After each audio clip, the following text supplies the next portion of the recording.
And on to the big breaking news coming in from Kashmir as we speak. It's a big success for our forces in the valley top.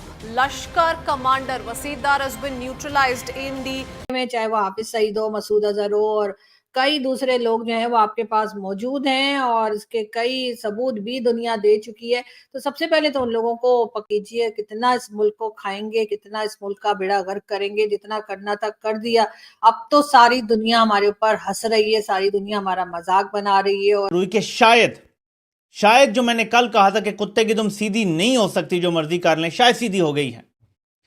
और हमसे माफी मांग लो, openly माफी मांग लो। अच्छा यही कह दो चलो जी कि ये आंदा नहीं होगा।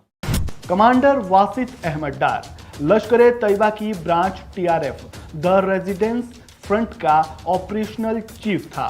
बीते दिन आतंकियों ने पुंछ जिले में भारतीय वायुसेना के काफिले पर कहीं ना कहीं कश्मीरियों को भी ये समझ में आ रहा है कि साहब ये कचरा बंद करो, ये तो बेवकूफी है, ये पाकिस्तानी गधे हैं। यहाँ पर रोड बन रही है, सब कुछ हो रहा है यार, पैसे आ रहे हैं जेब के अंदर, हम ये करेंगे तो क्या।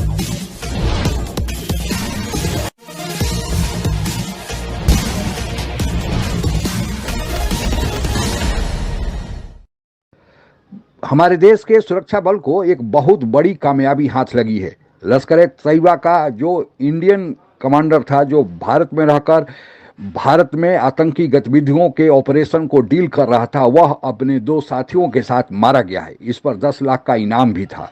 कहा जाता है कि इसके मारे जाने से पाकिस्तान जो भारत में आतंकी कार्रवाई कर रहा था, उसकी कमर टूट गई है। आगे की कहानी सुनते हैं। कमांडर वासिद अहमद डार लश्कर तैयबा की branch TRF the residence front का ऑपरेशनल चीफ था।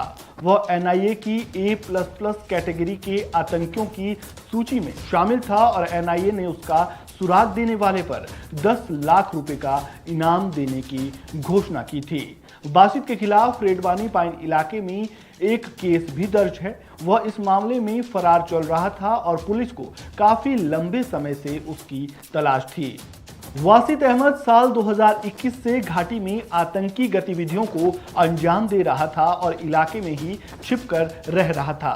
वासिद कुलगांव के कैमोह शहर के रेडवानी पाइन इलाके का रहने वाला में, चाहे वो हाफिज सईद हो, मसूद अजहर हो और कई दूसरे लोग जो हैं वो आपके पास मौजूद हैं और इसके कई सबूत भी दुनिया दे चुकी है। तो सबसे पहले तो उन लोगों को पकड़िए, उन लोगों को जेल में डालिए, हाउस अरेस्ट मत कीजिए। हाउस अरेस्ट का मतलब ये कि आपने उनको सारी सर्विसेज प्रोवाइड की हैं जो कि किसी के घर में होती हैं और वो आराम सुकून से अपने घर में रह रहे हैं। हाफिज सईद और इमरान खान को आपने जेल में रखा हुआ है। तो ऐसा कीजिए कि आप थोड़ा-सा समझने की कोशिश कीजिए कि वो हाफिज सईद जो है उसको टेररिस्ट हमने नहीं, पूरी दुनिया ने डिक्लेयर किया हुआ है। उसको कर दीजिए भारत के हवाले, भारत के साथ टर्म्स को ठीक कीजिए ताकि वो भी सुकून से रह सके और यहाँ पे जो पब्लिक है जिसका कोई कसूर नहीं है, वो जो सिर्फ और सिर्फ आपकी दुकानें चलती रहें, इस वजह से कश्मीर वाला चूरन जो चला के रखा है आप लोगों ने, वो सिर्फ इसीलिए ताकि आपका डिफेंस बजट चलता रहे। आपका एक आप बार-बार जो बताते हैं भारत हमारा दुश्मन है, भारत हमें खा जाएगा, भारत हमें ये कर लेगा। ओ भाई, भारत को जो है अब जरूरत नहीं रही हमारी, ना हमें खाने की, ना हमें मारने की, ना हमसे बात करने की, ना हमें मुंह लगाने की, ना हमें लिफ्ट कराने की। तो हमें थोड़ा सा अब ये करना पड़ेगा कि अपने आप को किसी काबिल बनाएं ताकि कोई हमारी तरह देख तो ले, बाद में खाना पीना तो रुई के शायद जो मैंने कल कहा था कि कुत्ते की तुम सीधी नहीं हो सकती, जो मर्जी कर लें, शायद सीधी हो गई है। और शायद फैसला किया गया है कि जो हम इंतशार फैला रहे हैं, ये जो हमारा बयानिया है कि मुल्क के करोड़ों लोग मुल्क दुश्मन हैं, दहशतगर्द हैं, मुल्क के खिलाफ हैं, शायद इससे मुल्क तबाह हो रहा है तो हम इससे पीछे हट जाते हैं। शायद ये फैसला कर लिया गया है। मैं आपको ईमानदारी से बता रहा हूं कि मेरे अंदर ये थोड़ी देर के लिए एक उम्मीद पैदा हो गई थी। कहीं ना कहीं कश्मीरियों को भी ये समझ में आ रहा है कि साहब ये कचरा बंद करो, ये तो बेवकूफी है, ये पाकिस्तानी गधे हैं। यहाँ पर रोड बन रही है, सब कुछ हो रहा है यार, पैसे आ रहे हैं जेब के अंदर, हम ये करेंगे तो क्या मिलेगा हमको। 500 रुपए एक पत्थर फेंकने से कुछ घर नहीं चलता। अभी एक एनकाउंटर के बारे में बात करते हैं, फिर थोड़ा आगे देखेंगे। कुलगाम में रेडवानी डिस्ट्रिक्ट के अंदर एनकाउंटर स्टार्ट हुआ है और 2 से 3 टेररिस्ट इस बीच में फंसे हुए हैं। उसमें से एक मोटी मछली है जिसके बारे में आपको मैं आगे बताऊंगा। और ये बहुत ही इंपॉर्टेंट है हमको पता करने के लिए, क्योंकि धीरे-धीरे करके अगर आप एक चीज़ देखेंगे, जो एक एक पैटर्न इमर्ज हो रहा है कि भाई इंडियन आर्मी के जो अटैक्स हो रहे हैं, मोर और less are hitting the commanders. अगर ये कमांडर्स खुद ज़मीन पे उतरे हुए हैं, इनका मतलब ये है कि इनकी रिक्रूटमेंट काफ़ी कम हो रखी है। सेकेंडली, अगर ये कमांडर्स खुद ज़मीन पे उतरे हुए हैं और खुद ठुक रहे हैं, इनका मतलब कि इनका जो एक सिक्योरिटी कॉरिडोर है, एक सिक्योरिटी जो सेटअप होता है, वो थोड़ा ढीला होता जा रहा है and that gives it an edge as far as the Indian army is concerned. बीते दिन आतंकियों ने पुंछ जिले में भारतीय वायुसेना के काफिले पर हमला किया था। एयरफोर्स के जवान सुरनकोट से सनाई टॉप की ओर जा रहे थे कि रास्ते में अचानक सामने आकर आतंकियों ने उनके वाहनों पर ताबड़तोड़ फायरिंग शुरू कर दी। इस हमले में एयरफोर्स के 5 जवान जहां घायल हो गए तो वहीं एक जवान विवेक। लेकिन सर थोड़ा सा आप भी ख्याल कीजिए, कितना इस मुल्क को खाएंगे, कितना इस मुल्क का बेड़ा गर्क करेंगे। जितना करना था कर दिया। अब तो सारी दुनिया हमारे ऊपर हंस रही है, सारी दुनिया हमारा मजाक बना रही है और दुनिया के कोने कोने में जहां भी पाकिस्तान का नाम कोई जानता है, पहचानता है, वो आप लोगों को भी पहचानता है और उनको मालूम है कि आप लोगों ने इसका क्या हाल किया है। यह सर्वविदित है कि पाकिस्तान ही भारत में आतंकी कार्रवाइयों का मास्टरमाइंड रहा है। पाकिस्तान को लगने लगा था कि वह भारत से सीधे युद्ध में टक्कर नहीं ले सकता, तो वह आतंकवाद का सहारा लिया।